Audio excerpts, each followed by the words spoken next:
Big boss രേണുവിനെ കൊത്തിക്കൊണ്ടുപോയത് പൊന്നും വില കൊടുത്ത്. ഇത്തവണത്തെ ബിഗ് ബോസിലെ ഏറ്റവും കൂടുതൽ സാലറി വാങ്ങുന്ന താരം രേണു സുധിയാണെന്നാണ് റിപ്പോർട്ടുകൾ. മറ്റൊരു മത്സരാർത്ഥിയായ അനുമോൾക്കും രേണു സുധിക്കും ദിവസം 50,000 രൂപയാണ് സാലറി എന്നാണ് പുറത്തുവരുന്ന റിപ്പോർട്ടുകൾ.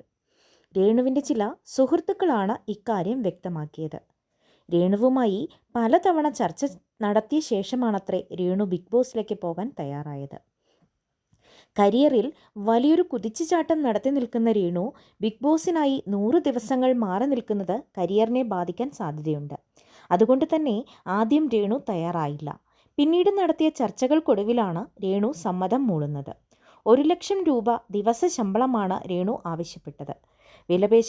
വിലപേശലുകൾക്കൊടുവിൽ അത് 50,000-ൽ ഉറപ്പിക്കുകയായിരുന്നു.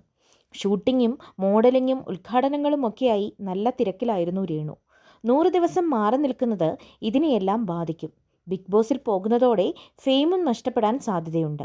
ഇതൊക്കെ ചൂണ്ടിക്കാട്ടിയാണ് രേണു 1,00,000 ആവശ്യപ്പെട്ടത്. രേണുവിൻ്റെ ലക്ഷക്കണക്കിന് വരുന്ന ആരാധകരെയും വിമർശകരെയും ബിഗ് ബോസിൻ്റെ വരിക്കാരാക്കുക എന്ന ലക്ഷ്യത്തോടെയാണ് അധികൃതർ ഇത്രയും വലിയ തുക നൽകി രേണുവിനെ കൊണ്ട് പോകുന്നത്.